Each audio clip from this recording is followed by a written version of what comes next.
यह कहानी उस सच्चाई का आईना है जिस पर किताब और रसूल की रोशनी बार बार पड़ती है। जो सब्र रखते हैं वो रब के प्यारे होते हैं और जो जलते हैं वे अपनी ही आग में राख हो जाते हैं। पुराने ज़माने का एक कस्बा था जहाँ गली नुक्शों में मिट्टी की खुशबू, शाम की खामोशी और सादगी का ठहराव रहता था। उसी कस्बे में एक गरीब मगर नेक नियत औरत रहती थी, जैनब। वह अपने अकेले बेटे अयान के साथ एक छोटी सी झोंपड़ी में जिंदगी बसर करती। उसका पति कब का कब्र की खामोशी में सो चुका था और उसकी जिंदगी का अब बस एक ही सहारा था, उसका मासूम सादगी भरा बेटा। जैनब की उम्र ढल चुकी थी, जिस्म थका था मगर आंखों में आशा की रोशनी अब भी जिंदा थी। लोग कहते वो फकीर है, मगर सच ये था कि दिल की दौलतमंद वही थी। उसकी चादर पुरानी थी मगर हमेशा साफ। घर की दीवारें टूटी थीं मगर उसके दरवाजे की मुस्कान कभी नहीं टूटी। उसी मोहल्ले में एक और औरत रहती थी, सकीना। चेहरे पर चमक, बातों में शहद। देखने वाले समझते कि वह बहुत रहमदिल है, मगर उसके भीतर हसद की आग थी जो जैनब की इज्जत, उसके बेटे अयान की मासूमियत और उनके घर की शांति को सहन नहीं कर सकती थी। उसके साथ उसका पति राशिद रहता था,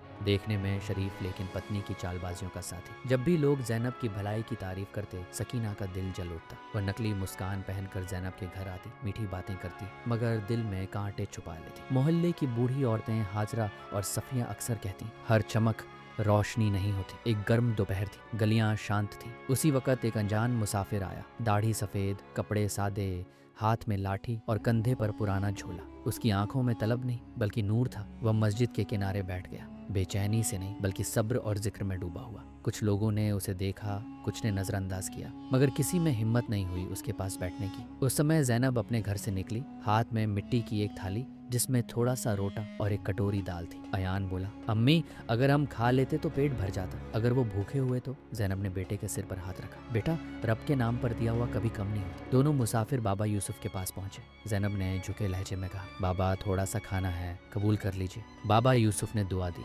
बेटी तूने अपने हिस्से से दिया, रब तुझे बरकत देगा।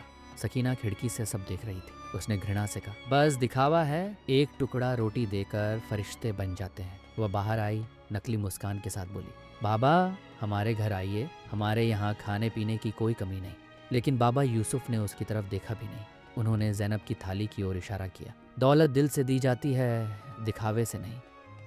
ये शब्द सकीना के दिल में तीर की तरह लगे। अगली सुबह बाबा यूसुफ फिर आए।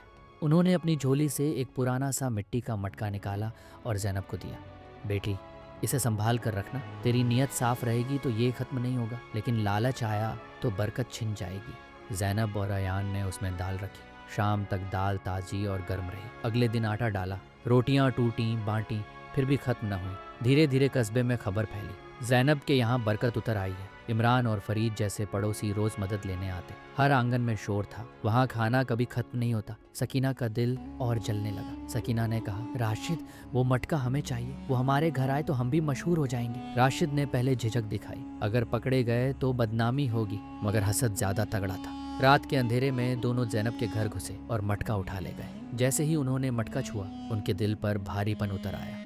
बरकत की जगह बेचैनी भर गई। जैनब रात में जागी, मटका गायब। अयान रो पड़ा, अम्मी अब क्या करेंगे?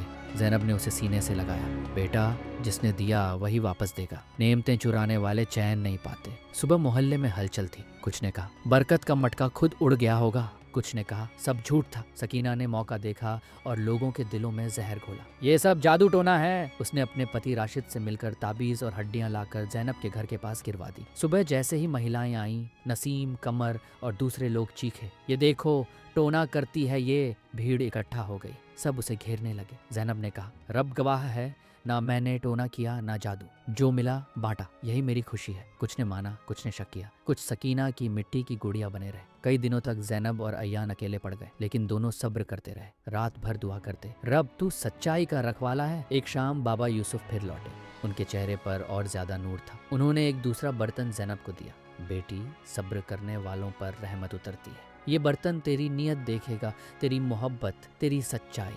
धीरे धीरे फिर बरकत लौटने लगी। लोगों ने देखा कि जैनब के घर से जो खाना मिलता वह दिल में सुकून देता था, जबकि सकीना के घर में रोटी कड़वी, दिल बेचैन, हर वक्त लड़ाई। कस्बा समझने लगा, बरकत चीजों में नहीं नियत में होती है। धीरे धीरे लोग फिर जैनब के दरवाजे पर आने लगे। उनकी झोंपड़ी एक बार फिर रोशनी से भर उठी। सकीना को आखिर समझ आया, हसद की आग दूसरों को नहीं अपने ही घर को जलाती है। जैनब और अयान की छोटी सी झोंपड़ी ने कस्बे को यह सिखा दिया, सच्ची नीयत और सब्र का इनाम देर से सही मगर ज़रूर मिलता है, और हसद वह हमेशा अपने ही घर को राख में बदल देती है। अगर ये कहानी आपके दिल को छू गई हो तो द स्टोरी पार्ट चैनल को ज़रूर सब्सक्राइब करें। आपका एक छोटा सा साथ हमारी हर कहानी को और भी रोशन बना देता है। ज़िंदगी एक सफ़र है और हर सफ़र अपनी एक नई सीख लेकर आता है, इसलिए हर रोज़ अपने ख्वाबों को थोड़ा और गहराई से महसूस करें और हर लम्हे को अपने अंदाज से खूबसूरत बनाते रहें। मिलते हैं अगली ऐसी ही सीख देने वाली वीडियो में। तब तक अपना बहुत सारा ख्याल रखना।